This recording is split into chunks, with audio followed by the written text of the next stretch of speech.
Are you ready to witness my no-death run in Wukong? It's the little batshit guy. Fuck, they're the worst. I hate those little bats. Whoever made this game can suck a fucking dick, bro. I'm just joking. Sorry, I lost my cool there for a second. I take that back. He can suck 2 dicks.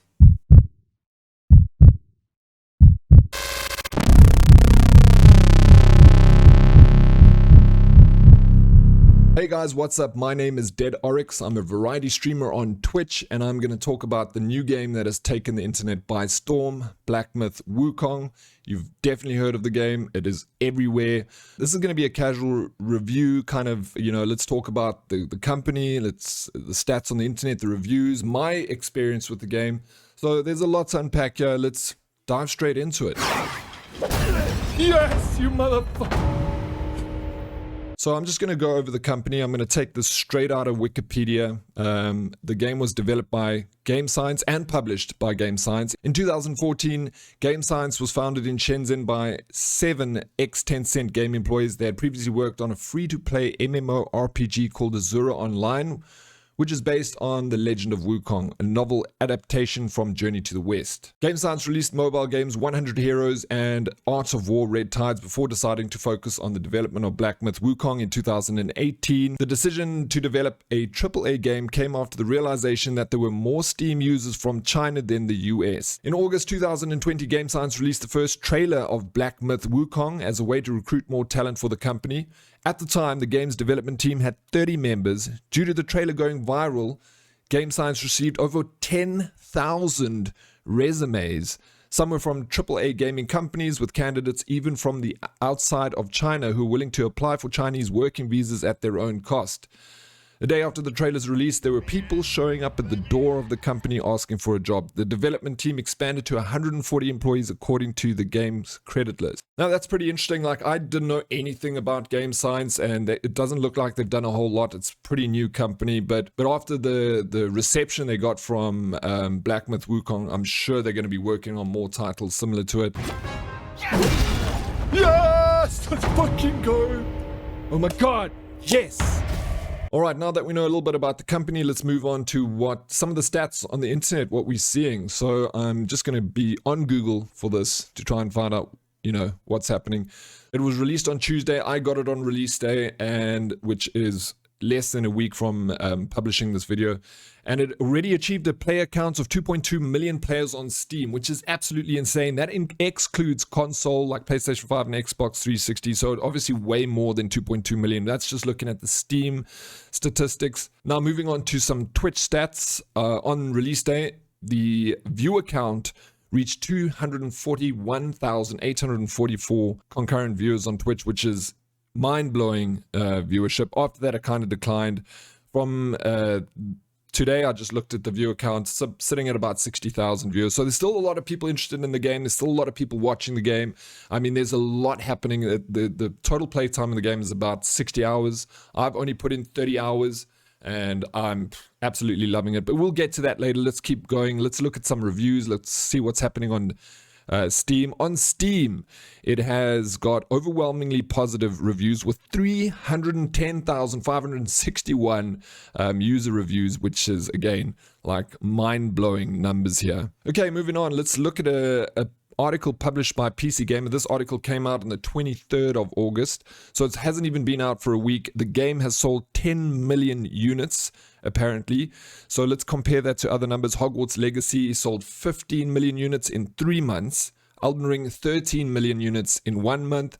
Cyberpunk, 13.7 million units in 1 month. Baldur's Gate, 20 plus million units in 5 months. And Helldivers 212 million units in 3 months. So it's looking like it could break some records. Maybe, let's give it a few months and then we'll see what the sales are. Maybe it can, beat Elden Ring. I doubt it, but it could be possible. A lot of people hyped about this game. Okay, now let's move on to some of the reviews that are coming out of the internet from bigger publications, not user reviews. So IGN has given it 8 out of 10. GameRant gave it 6 out of 10. That's the lowest review I've seen yet. I haven't read the review by GameRant. I don't know what they would have to say about the game that would give it such a low score. Like, Everyone seems to be loving it. Games Radar gave it 4 out of 5, which is also great numbers. So looking at PC Gamer, they gave it an 8 out of 10, so which another great review. So across all the the big publications, apart from Game Rant giving it 6 out of 10, everyone has given it a really good review, and obviously the public is super excited about the game because the users are giving it fantastic reviews.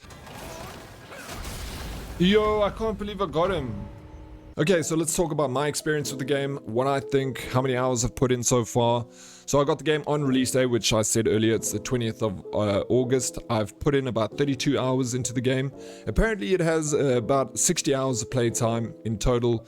There are 91 bosses spread across 6 lengthy campaigns. So there's a lot of content in this game, a lot you can do. You definitely get your bang for your buck. It retails at about $60 US. It also depends where you live because regional pricing and all that changes. So my experience, I'm loving it. Like, I don't have much experience in Souls game. The only other Souls game I've played is Elden Ring, and I'm still even busy playing Elden Ring. I haven't finished it. I'm taking my sweet time. I'm like absorbing every little corner of that game. There's just too many things happening that I just don't want to miss anything. I've taken a break from Elden Ring to jump into Wukong because, I'm a new Souls player and I'm excited about all these games. Wukong gives me the same experience that I got from Elden Ring. I feel the same emotions playing Wukong, so I checked that box for it being similar in the sense it feels like a Souls game, although a lot of people have said that it isn't a Souls-like game. There's some back and forth. The internet is divided once again. In my opinion, I feel like it's a Souls-like game. It's giving me, like I said earlier, it gives me the same experience. I get the same emotion out of the game. The boss fights are tough, but still enjoyable.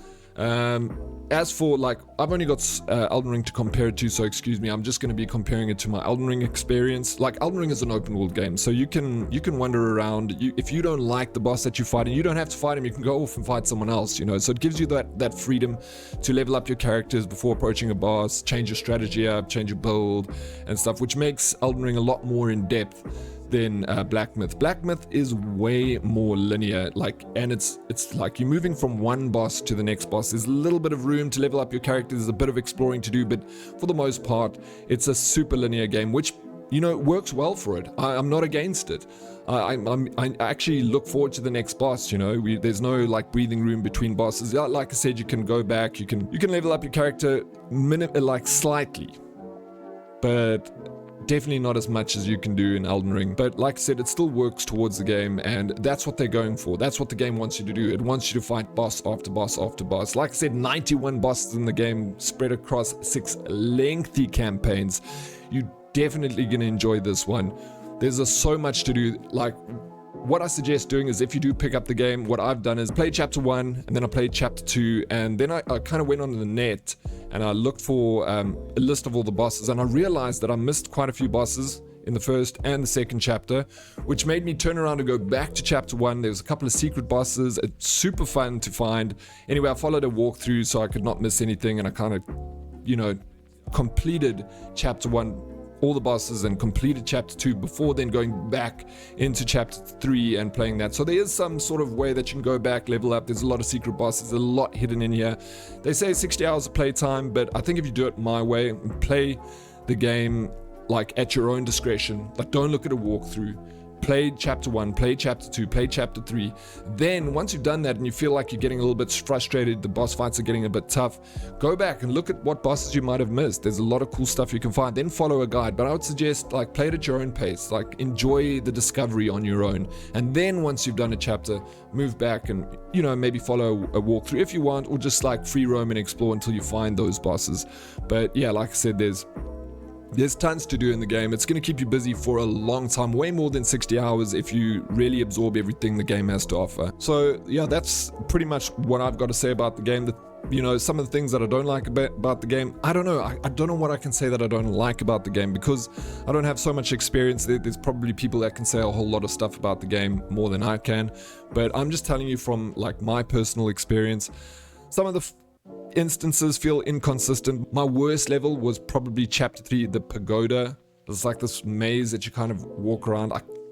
It was super frustrating, and it kind of I didn't enjoy that part of the game. That's so far, I'm only in chapter 3. There's still a lot for me to experience, a lot of bosses that I still need to fight, but I just didn't really enjoy chapter 3. I found it quite inconsistent, and there were just things that that annoyed me more than I enjoyed.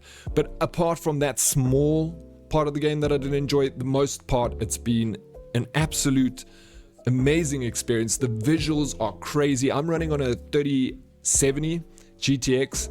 I put my graphics down to about medium because I want to get more frames. Like, I feel with the lag, I definitely miss some dodges and I miss hits that I should hit. So I'm looking for more frames out of the game. So I put the graphics down.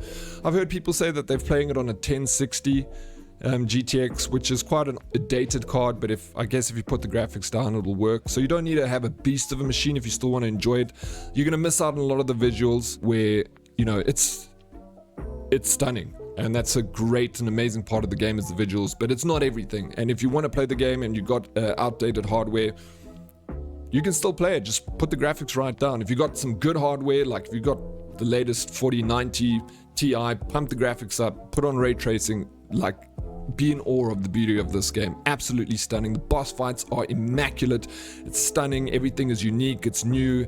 Like I said, I'm just going on and saying all the positive things about this game because I struggle to find anything negative except for the pagoda area of the game, which I just didn't like. But that, again, that's just me. That's my personal opinion. You might have loved it. You might enjoy that part of the game, but there's still more for me to see in the game. A lot more. Like I said, I'm nearing the end of chapter 3, put 30 hours into the game. I'm still going to go back to chapter 3 because there's going to be bosses that I've missed. So I'm going to replay that. So it's going to take me a long time to finish this game. I predict that I'm going to spend at least like 90 to 100 hours playing this game if I go through everything, beat all the bosses, and do it properly.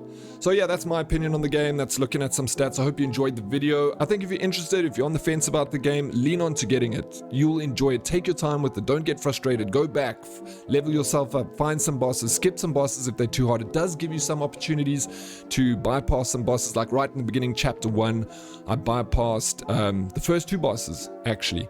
I think it was the first 2 bosses, the big blue baby head guy and the guy with the staff. They were quite near each other. I skipped both of them and I moved on to the boss after that. And only once I finished chapter 1, I actually went back and I fought those 2 bosses. So you can sort of skip some of the bosses, not all of them, but some of them, it gives you the opportunity to skip them if you don't want to, if you're getting frustrated, and then you can come back to them later. So yeah, my score overall, like, I'll give it an 8 out of 10. I know it's cliche and everyone's giving it an 8 out of 10, but that's what I honestly think of the game. That's my opinion. You might have something else to say about the game. Please, I want to know. Let me know in the comments below what you think of the game. If you love it, you hate it, talk to me. I want to know. Thank you so much for listening, and I'll see you in the next video. Take care. I don't fuck, bro. Oh.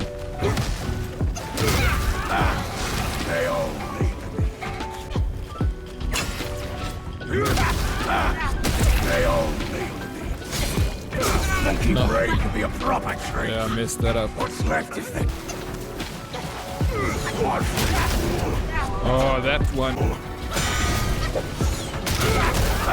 No, I thought I was gonna dodge that. I thought I had him.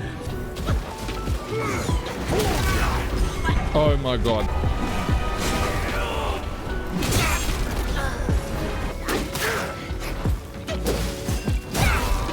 No, fuck, get him. No, it got me. Fuck, bro, it's so shit. Oh my god, he made me. Fuck, bro. Monkey brain could be a proper treat.